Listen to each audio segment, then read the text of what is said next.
Hey guys, so this is Cole from Team Pharaoh 7, and I'm going to give you a deck profile on my Prophecy, Reaper Prophecy, mind you, Reaper Prophecy deck. And I'm going to first start off with the main deck. First, you're going to see Destroyer. I only play one. I think one is sufficient. You can usually get him back after he's destroyed or, with Reaper's effect. And he's a really fun card to play. I call him the Devil because he just keeps coming back from the grave. So I just play one of him. And of course, the main card in here is going to be Reaper Prophecy. I only play two because this card always, if not most of the time, comes to my hand when I draw for the first time in the game, along with this guy. It's really annoying to get both these guys in hand first turn, but you know what you're going to do. So, Reaper Prophecy is really good. 2600 attack when he gets all of his effects. And he's just he's kind of a surprise play for Prophecy players, and he's also more of the budget deck versus the Priestess build. But I like him a lot because not only is he 100 attack over Priestess, but in my opinion, he's just a lot more fun to play. So that's why, and like I said, only play two because of the fact that he's a super and he comes in hand a lot more. Next card is going to be the Helper of Reaper, his predecessor, Fool Prophecy. This card's a fun card. If you don't veil this card at the right time when he's summoned, you're going to get screwed over because then he brings who he becomes. And it's just a lot of fun to do. So, like I said, you ditch, for his effect, you ditch a spellbook card from your deck to your grave. If you have 5 in the grave, you can tribute him in the grave, in the end phase, mind you, in the end phase to get Reaper. And then Reaper's effect goes off depending on if you have 5 different ones in grave. 5 different spellbooks, mind you. So that's cool. He's one of my favorite. I prefer him over Temperance Prophecy because you can get 2 in one turn if you go Reaper Destroyer, but Temperance you can only do 1, so that's why I prefer Fool. Next one's a staple monster, and it's going to be Magician of Prophecy, Spellbook Magician of Prophecy. This is your Searcher. You have to run 3. If you run, well, you don't necessarily have to run 3, but I prefer 3. He's just like your Spellbook of Secrets. You summon or you flip him face up, and you get a Spellbook spell card from your deck to your hand.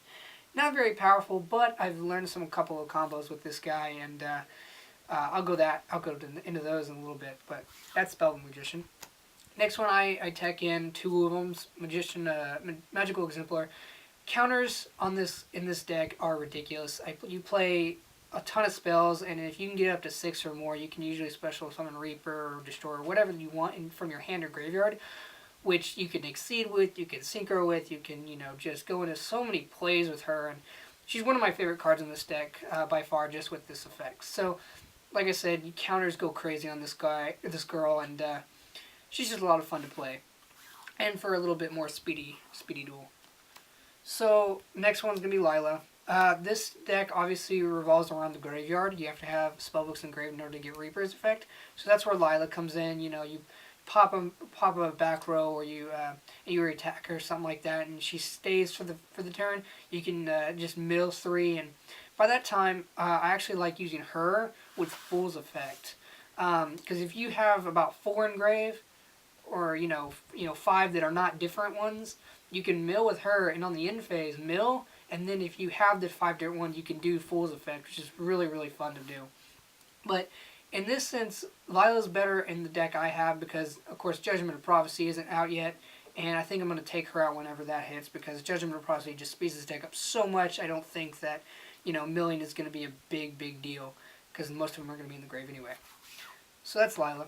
And then I check in 1 Raikou just for those, skill drain or back row or just high monster takedowns because Raikou's kind of a surprise too.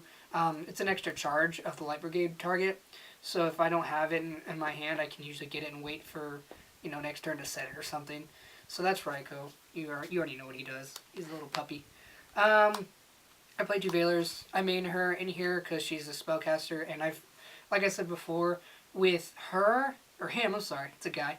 With him and Spellbook of Life, you can go into so many plays with different synchro monsters that it's ridiculous.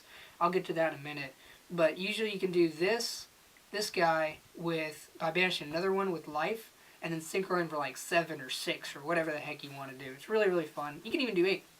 So, and I'll get to that in a minute. But that's Effect Veiler. I side those out against heroes. So on to the magics. Your staples are going to be Charge, obviously, for Lila and Raikou. Staples, Dark Hole, Heavy Storm. I play Magical Dimension, and I'll explain that in a minute, and Monster Reborn. Monster Reborn, Heavy Storm, and Dark Hole, staples like I said.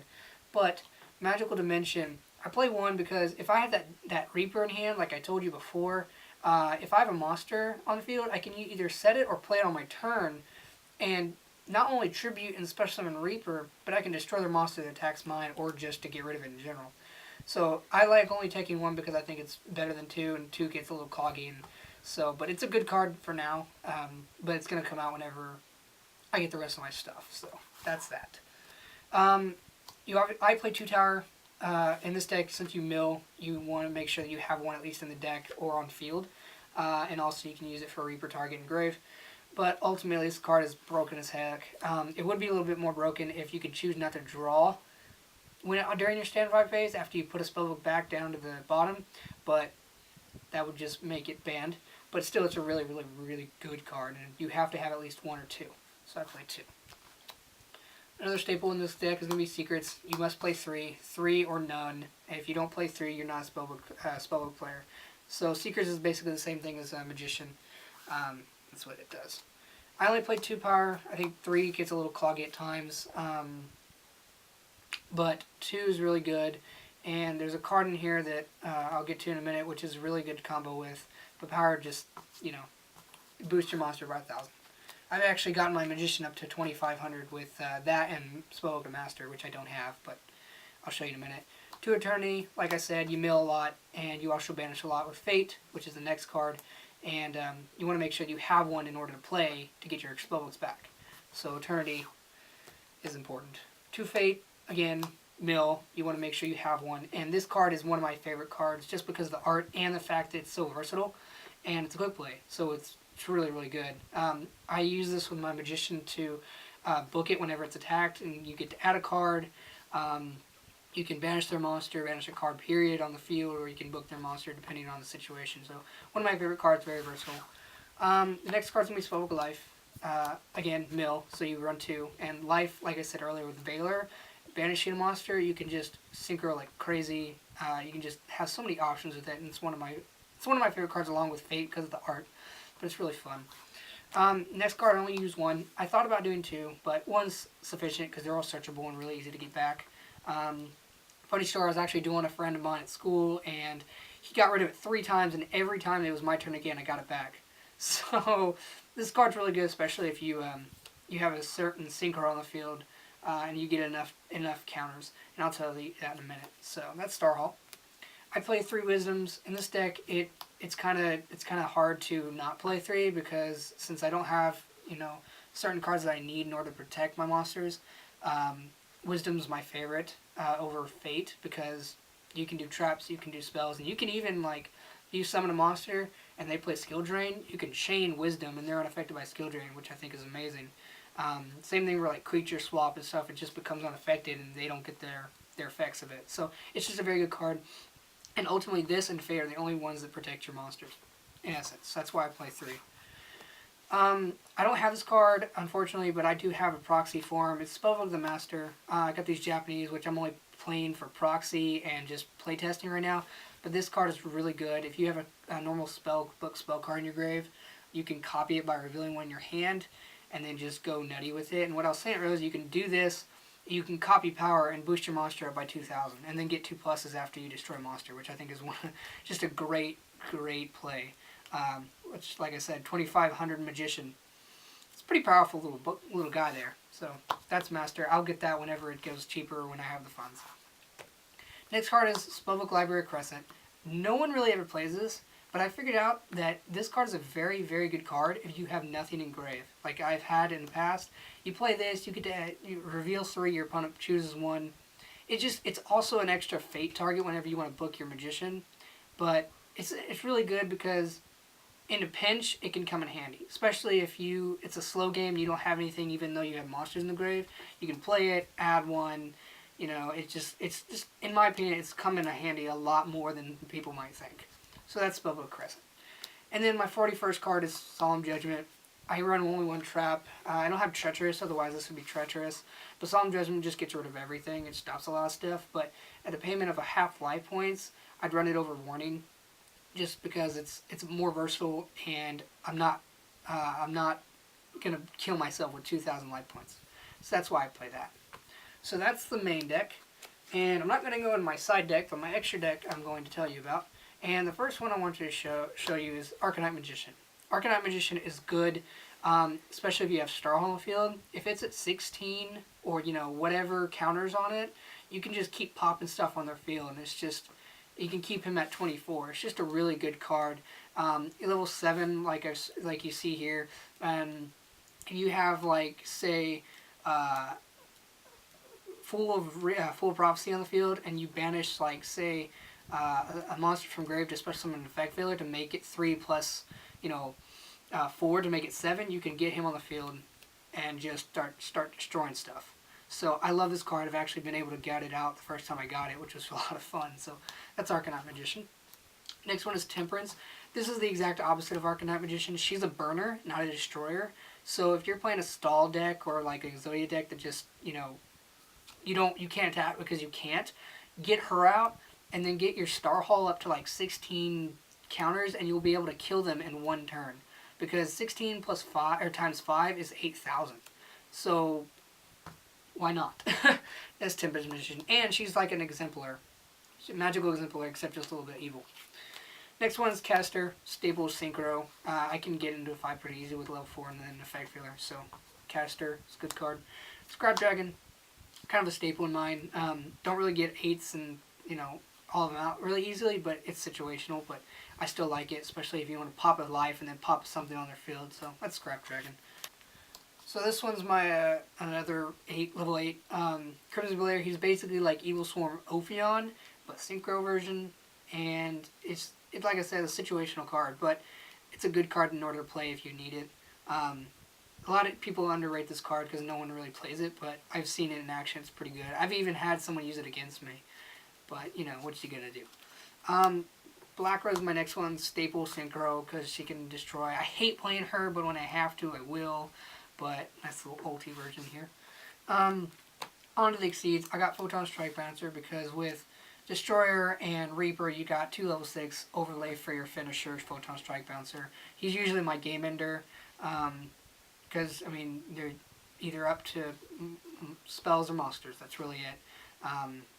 And they're probably down to about 1,000 or less. Who knows? But that's a good card to play.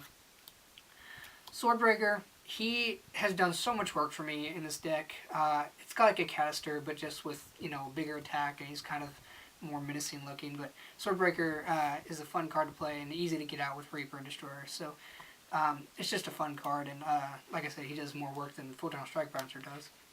Next one is going to be Shining Elf. You have that Spell Magician on field, you summon another one you can overlay, and it's a Spellcaster, so it can be saved by Wisdom, you can boost it with Power and clone Power with Master. It's a fun card to play. His effect isn't that great, but with the plays I've been doing, it's a good card if you have nothing else. I've actually won games with him, which is pretty funny. So that's Shining Elf. Next one's going to be Insector Exabeetle, again level 6. I would actually take him out, maybe, for Magician Girl when she comes out, but as of right now, he's kind of my go-to guy. I hardly get him out because I don't really need him at some points, but when I do, there's really no other choice. But sends stuff to grave, doesn't destroy, which is pretty good. So that's Insector Beetle. Next one is my level 4s. I don't really play level 4s that often, but when I do, it's kind of desperate. Mace Stroke, good to get around monsters that activate on field or in grave, like say Absolute Zero from your hero players. You can book their Absolute Zero and then destroy it with something else, and it doesn't get the effect when it goes to grave because you don't technically know what it is.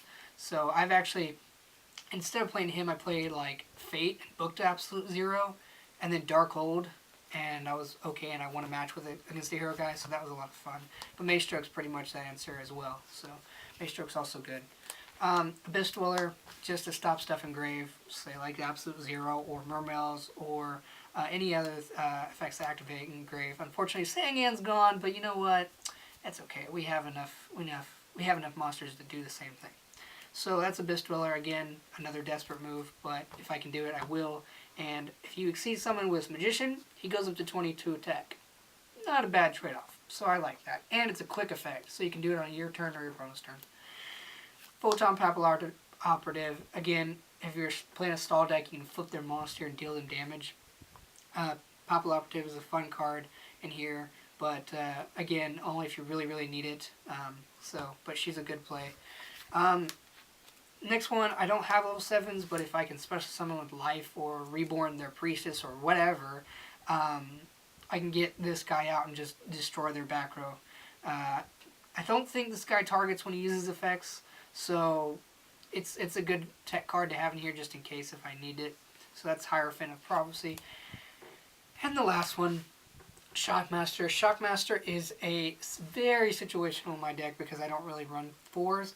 But going up against like an Exodia deck or a stall deck, if I have to, I will try to get this guy out and, call spells so they can't do crap.